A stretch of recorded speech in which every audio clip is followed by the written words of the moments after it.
है, राम हो गए और कृष्ण हो गए, ये स्वयं क्या करते हैं, माया को अपने अधीन में कर करके उस समय की, उस युग की, उस काल के समय के अनुसार जो है अपने शरीर का धारण करते हैं और अवतरण लेते हैं और उस कार्य को पूरा करते हैं और विलुप्त हो जाते हैं। उस समय की जो मांग थी या रही होगी, उस समय उस मायाधीश ने, इसलिए उसका नाम एक मायाधीश है और उनको मायातीत भी कहा जाता है, जो माया से परे हैं और जो मायाधीश हैं, जो माया के स्वामी हैं, माया के स्वामी है, मायाधीश है। हम माया के अधीन हैं। हमारा जो जितने भी प्राणी हैं, हम सब माया के अधीन हैं, वो मायाधीश हैं।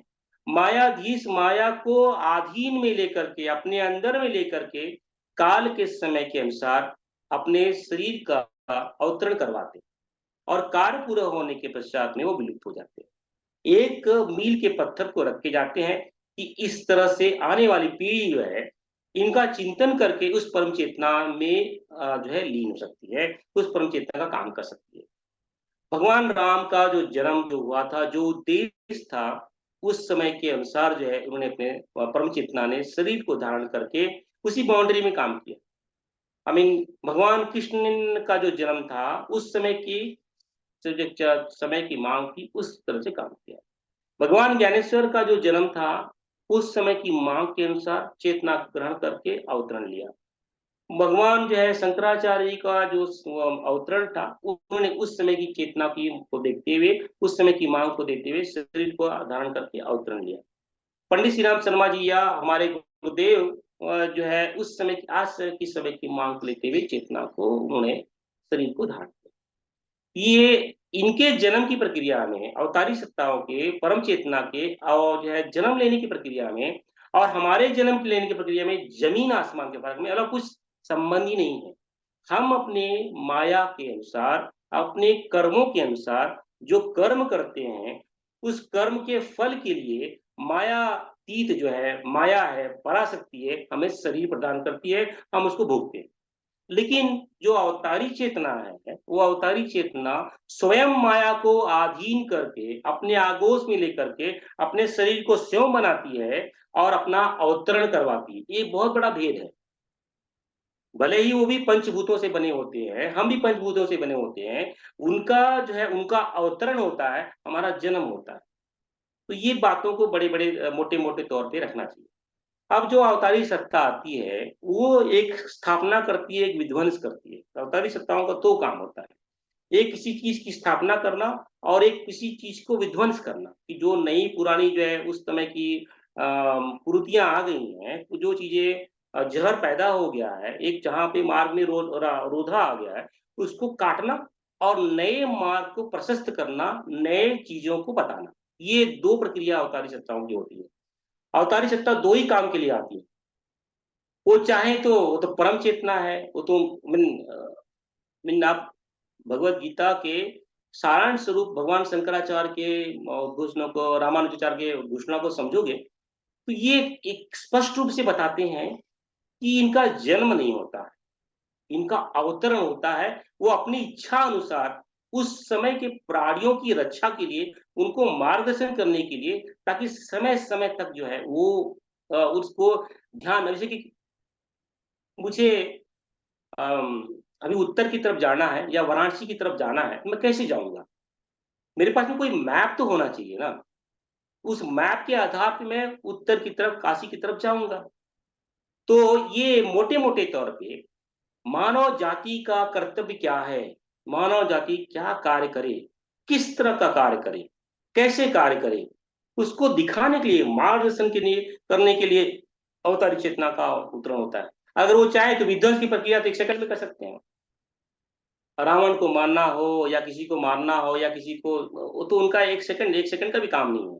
लेकिन उनका उद्देश्य एक बहुत बड़ा उद्देश्य है, मार आने वाले जो प्राणी हैं, मानव जाति है, उनका मार्गदर्शन करने के लिए ही उनका एक बहुत बड़ा लक्ष्य होता है। विध्वंस तो छोटी प्रक्रिया होती है, लेकिन मार्गदर्शन बहुत बड़ी प्रक्रिया होती है। आप ही समझो, अगर भगवान राम ने जन्म नहीं लिया होता, तो किस तरह से हमें मर्यादा में रहना चाहिए, उसका मार्गदर्शन कौन करता?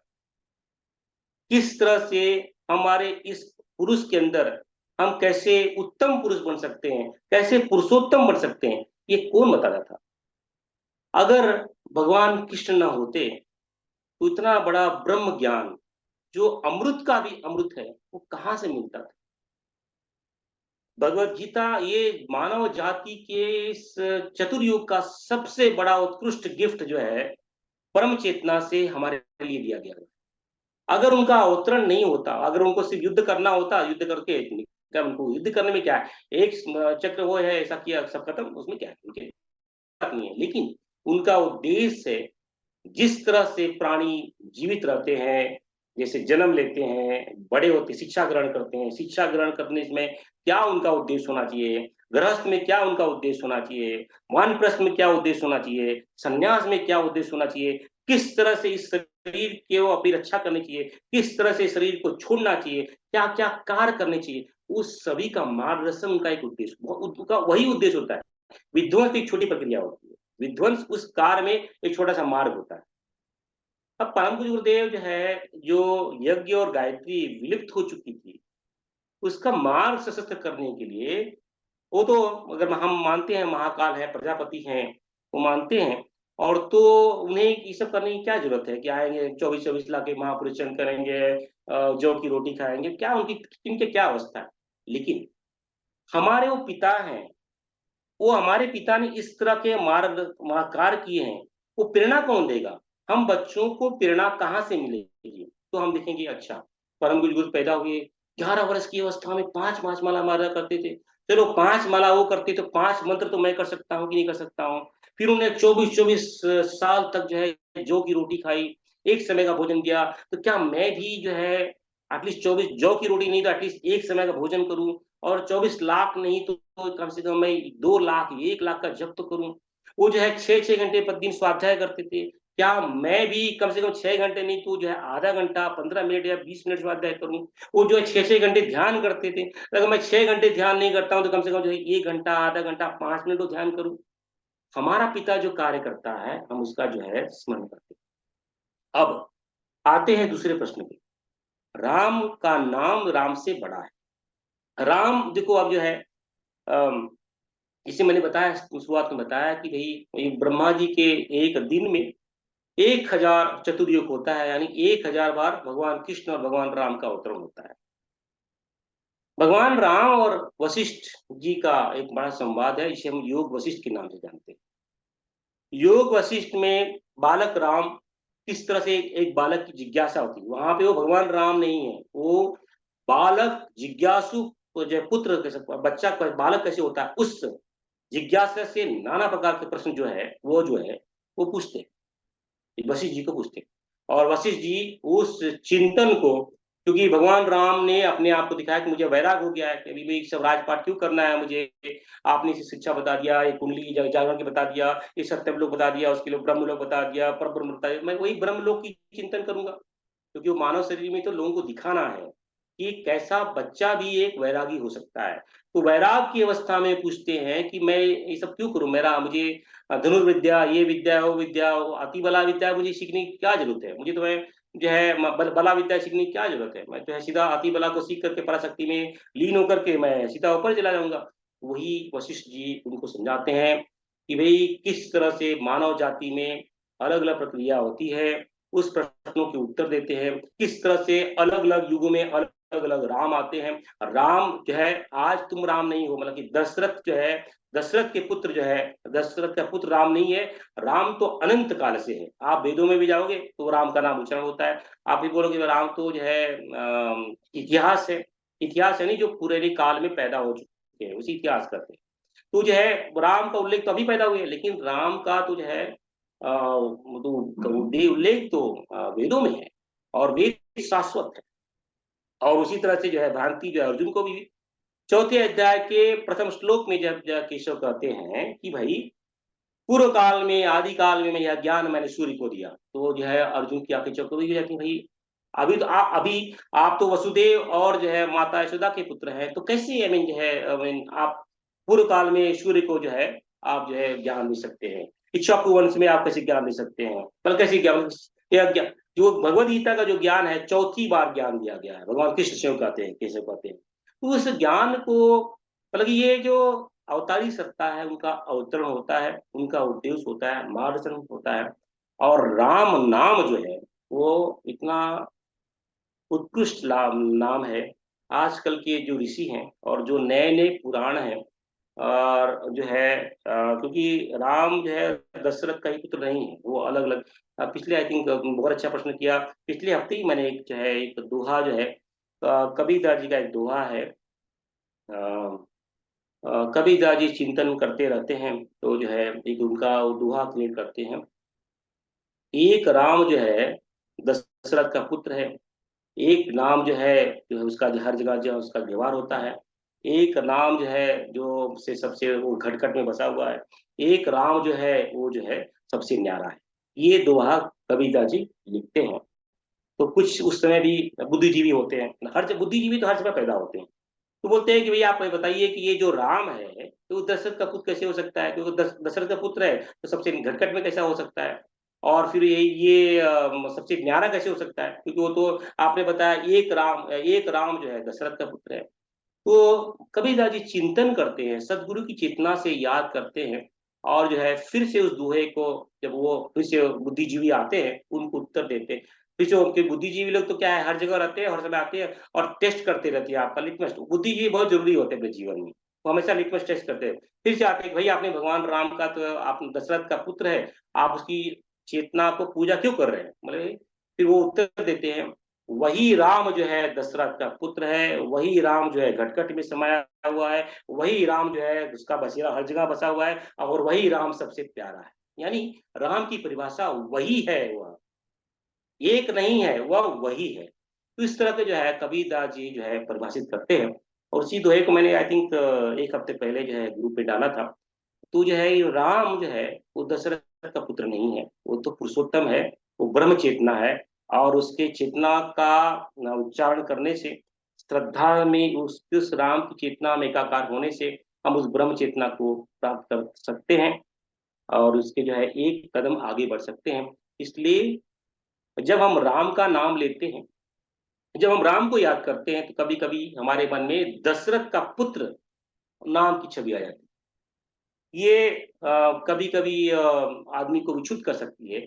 इसलिए बहुत सारे सन्यासियों ने, बहुत सारे ऋषियों ने, बहुत सारे उच्च अष्टम देवताओं ने हमें ये ज्ञान दिया है कि राम का राम से राम का नाम बड़ा है। तो राम के नाम के चिंतन में उस परम चेतना का नाम है, जो घटघट में वास करता है, जो सबसे न्यारा है, और जो है जो जहाँ जहाँ पग पग में जो जिसका बखेरा है वो राम है। भूलोक भुवलोक सुरलोक महालोक जनलोक तपलोक सत्यम लोक। जनलोक जो है ऊपर से जो है जल, अग्नि, वायु, पृथ्वी, अहंकार, महातत्व, और उसके बाद पराशक्ति, और उसके ऊपर जो परम चेतना है वो राम है। तो ये इसलिए राम के नाम को ज्यादा हमारे ऋषियों ने, क्योंकि देखा कि हमारे जो आज के जो पुत्र हैं, हमारे आज आज की हमारी जो चेतना है अधिक मात्रा में स्थूल से जुड़ी हुई है।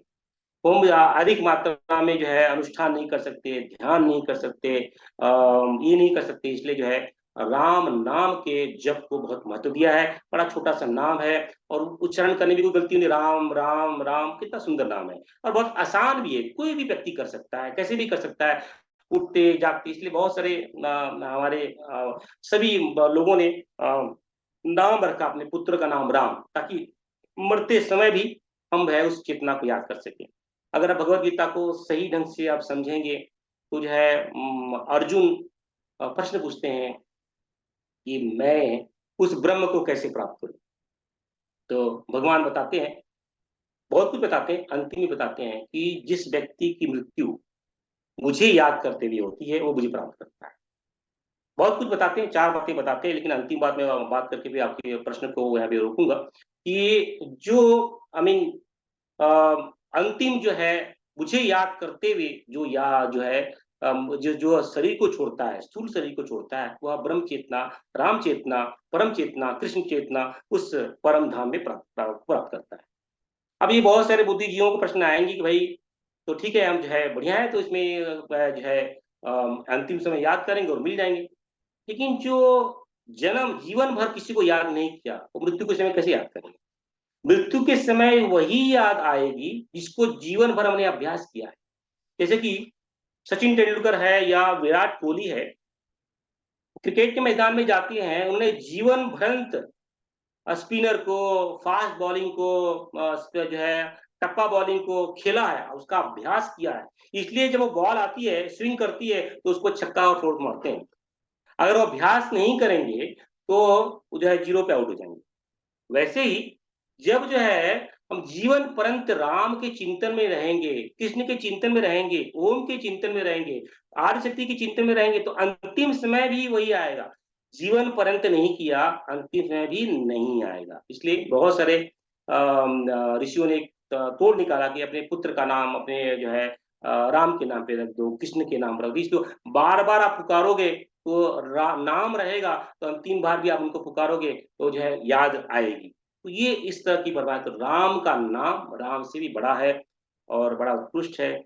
उस ऋषियों को, गोस्वामी जी को कोटि कोटि नमन वंदन, क्योंकि ये जो लोग राम को भूल चुके थे, उनको जीवन करने का अधिकार जो है हमारे जो है गोस्वामी जी को हो जाता है। गोस्वामी जी के चरण में कोटि कोटि नमन वंदन करते हुए जो है हम सभी को राम को हमेशा आत्मसात करना चाहिए, अपने जीवन में उतारना चाहिए, यही भावना है। और शायद पता नहीं मैं आपके प्रश्नों का उत्तर दे पाया कि नहीं, लेकिन एक चेष्टा जरूर की है हमने। नहीं भैया दे पाए ये मतलब मैं मतलब ये भी मतलब अच्छा लगा भैया। भैया बस इसमें एक और था कि जैसे हम जैसे भी मिश्रित है, जैसे पॉजिटिव नेगेटिव करके है, हम जैसे जीवन लेते हैं तो पॉजिटिव नेगेटिव है, तब जाके ये मिश्रण से हम जीव ये होता है, जैसे रावण वगैरह पैदा हुए। तो कौन से स्तर में, जैसे ब्रह्मांड के कौन से स्तर में नेगेटिवनेस है ही नहीं, पॉजिटिव मतलब यहाँ पे आप मतलब नेगेटिवनेस है ही नहीं, क्योंकि दोनों के मिश्रण से बनता है। तो कौन से स्तर के ऊपर सिर्फ पॉजिटिवनेस ही है कि यहाँ, या फिर सतोगुण ही है जैसा? बड़ा मुश्किल है, क्योंकि दोनों साथ में चलते हैं। ये जो ब्रह्मांड है, संसार, जहां तक ब्रह्मा जी की चेतना है, जहां तक ब्रह्मा जी का साम्राज्य है, उसे संसार कहते हैं। तो यानी जो 14 भुवन है उसे संसार कहा जाता है। और इस संसार में दो धाराओं की प्रवाह होता है, दो धाराएं चलते हैं, आप देखोगे, भू भुव स्व महा जला तप सत्यम, और अतल वितल सुतल तलातल महातल रसातल और पाताल, इस तरह के 14 भुवन है। और इनमें दोनों धाराएं चलती हैं, एक जो है अदिति धारा, एक जो है द्वितीय धारा। जो पश्चिम से निकलती है पूरब की तरफ जाती है उसे अदिति धारा कहते हैं, जो है पूरब से निकलती है पश्चिम की तरफ जाती है उसे द्वितीय धारा कहते हैं। और ये सतत चलती हैं धाराएं, अदिति और द्वितीय की धाराएं सतत चलती हैं, और उनका बड़ा घर्षण होता है, और ये दोनों धाराओं के वजह से ही संसार चलता है, संसार टिका हुआ है।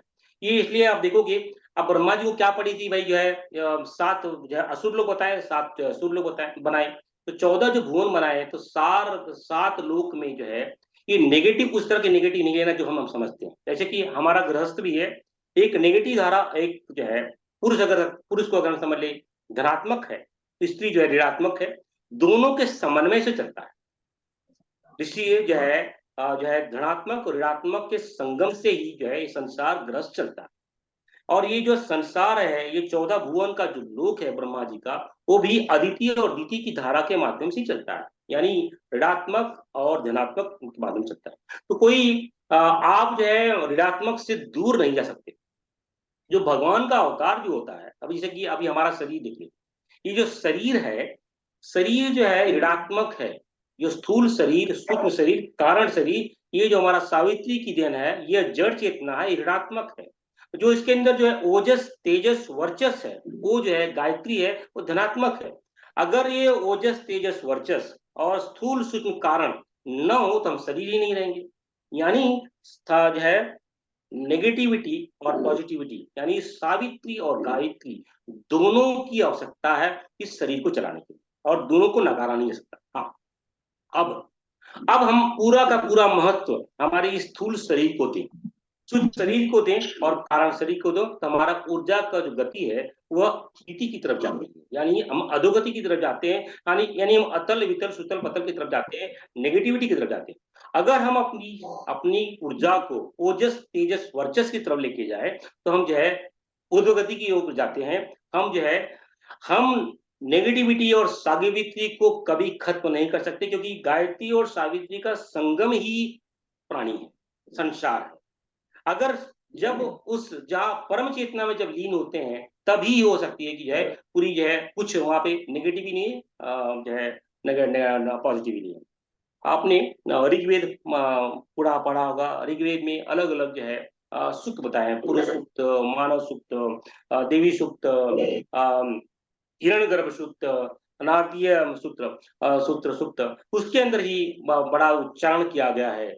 जब पहले न सत था, न असत था, अंधकार था, न जल था, न आकाश था, अंतरिक्ष नहीं था, न पानी था, उस तरह का जो है कुछ भी नहीं था। जब सत नहीं होगा तो असत भी नहीं होगा, जब असत नहीं होगा तो सत्य भी नहीं होगा। जब पॉजिटिव नहीं होगा तभी नेगेटिव नहीं होगा, जब नेगेटिव नहीं होगा तभी पॉजिटिव नहीं होगा। ये दोनों जोड़े में आते हैं, इसको नकारा नहीं जा सकता है। लेकिन हम किस चेतना में जा रहे हैं, उस चेतना को पकड़ करके चलना चाहिए। हमें ऊर्ध्वगमन करना है, हमें उत्तरायण करना है, दक्षिणायन नहीं करना है। उत्तरायण के मार्ग में चलना है, ऋषि चेतना के मार्ग में चलना है। हमें पितर लोक जो है, सूर्य लोक, चंद्र लोक जो है, नक्षत्र लोक, ऋषि लोक, और जो है महाजना तपा सत्यम लोक से जो है ऊपर चलते हुए यात्रा करना है, नीचे की यात्रा नहीं करना है। ये पॉजिटिव धारा है, लेकिन वहां में भी नेगेटिव है। नेगेटिव की मात्रा कम हो सकती है, लेकिन है। सत्यम लोक की भी नेगेटिव मात्रा है, इसलिए तो शरीर है, इसलिए तो नष्ट होता है। अगर नष्ट नहीं होगा तो मतलब जहाँ पे दोनों है इसलिए वो नष्ट होता है, जहाँ पे नहीं होते हैं वहां नष्ट नहीं होता है। तो ब्रह्म चेतना में लीन होकर के ही हम जो है नेगेटिव और पॉजिटिव से दूर सकते हैं। ऐसा कभी भी नहीं हो सकता कि आप पॉजिटिव हो और नेगेटिव हो। मैं धाराओं की बात कर रहा हूँ, ठीक है। जी। और भी जैसे कभी कभी जैसे कृष्ण हो गए, राम जी हो गए, गुरुदेव हो गए, रामकृष्ण परमहंस जी हो गए, तो ये है तो गुरु सत्ता जो एक तत्व के, लेकिन ना कभी कभी ऐसा डिफरेंशिएट टाइप मन में आ जाता है कि अरे ये अलग है, ये अलग है, फिर इसका ये पावरफुल, इसका ये कम पावरफुल, मतलब ऐसा कभी कभी मतलब डिफरेंशिएशन हो जाता है। तो ये हमारे में कौन सी कमी है कि हम वो कभी कभी ऐसे डिफरेंशिएट कर लेते हैं कोई भी इससे, कौन सी ठीक कमी है। के कारण होता है? ये देखो कैसा है कि हाँ, भगवान ने ही हमें वरदान दिया है कि हमारे पास में चार अंतःकरण है, मन बुद्धि चित्त अहंकार।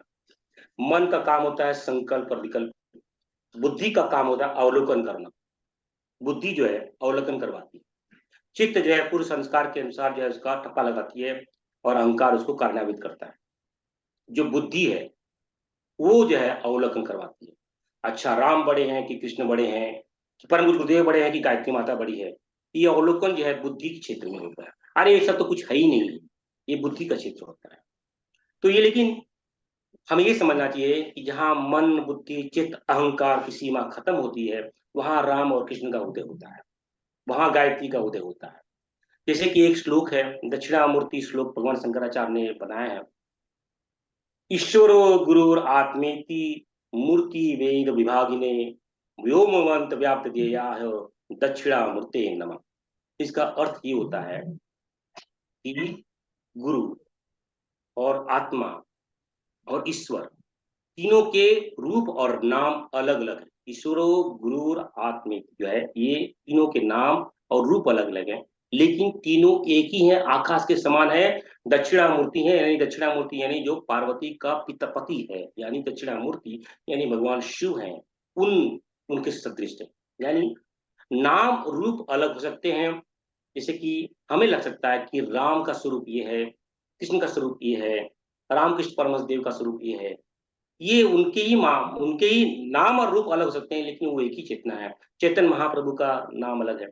ये बुद्धि का अवलोकन है, ये बुद्धि के माध्यम से होता है।